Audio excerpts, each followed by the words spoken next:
Karachi बल्दियाती election शुरू। ठट्ठा गंदे पानी विच डुबे स्कूल विच पोलिंग स्टेशन कायम। Municipal committee ward 5 polling station 351 गंदे पानी विच डुबे स्कूल विच कायम। वोटर परेशान। इतलात के मुताबिक इस पोलिंग स्टेशन ते रजिस्टर्ड वोटां दी तादाद 400 तो जायद है।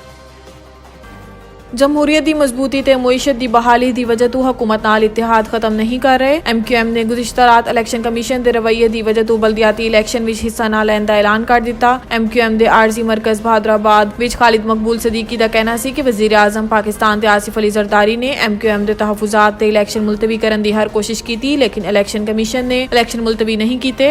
इलैक्शन कमीशन के रवैये तो दिल बर्दाश्त होकर एहतजाज के तौर पर MQM इलैक्शन के बायकाट का ऐलान कर दिया है। विफाकी हुकूमत तो अलग होने के ऐलान ते MQM का कहना सी कि मुल्क इंतहाई नाजुक दौर विचों गुजर रहा है। मुल्क की मईशत ते सियासी इस्तेहकाम की खातिर MQM विफाकी हुकूमत का साथ नहीं छड़ेगी। MQM के इस ऐलान तो बाद ज़राए का दावा है कि PTI वज़ीर आज़म के खिलाफ अदम एतमाद की तारीख मुअख्खर कर देगी।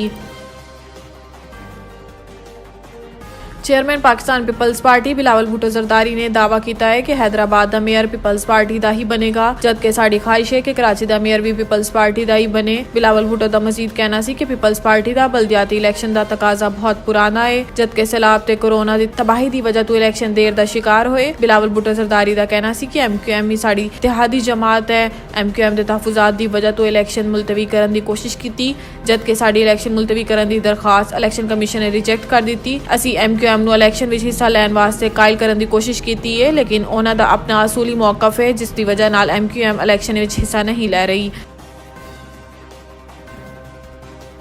गवर्नर पंजाब ने पंजाब असैम्बली की तहलील की दरखास्त से दस्तखत करने तो इनकार कर दिता। गवर्नर पंजाब लीगुर रहमान का कहना सी कि मुस्लिम लीग नवाज किसी गैर जमहूरी अमल का हिस्सा नहीं बनेगी, जबकि आइन पाकिस्तान के मुताबिक 48 घंटे गुजरन तो बाद पंजाब असैम्बली खुद ब खुद तहलील हो गई। गवर्नर पंजाब ने अबूरी हुकूमत की तश्कील वास्ते वज़ीर आला पंजाब परवेज़ इलाही ते ओपोजिशन लीडर हमजा शहबाज कोलों 3 दिन के अंदर 17 जनवरी रात 10 बजे तक 3 नाम मंग ले। ज़राए के मुताबिक अबूरी हुकूमत की तश्कील वास्ते परवेज़ इलाही अज जमान पार्क विच इमरान खान के नाल मुलाकात करेंगे ते अबूरी वज़ीर आला वास्ते 3 नामां नूं हतमी शक्ल दी जाएगी। अबूरी हुकूमत की तश्कील तक परवेज़ इलाही पंजाब के वज़ीर आला दी खिदमत सर अंजाम देंगे। दूजी तरफ नवाज शरीफ ने वीडियो लिंक के जरिए मुस्लिम लीग की सीनियर क़यादत नाल मीटिंग की थी ते पंजाब ते KPK विच इलैक्शन की भरपूर मुहिम चलाने की हिदायत जारी कर दी।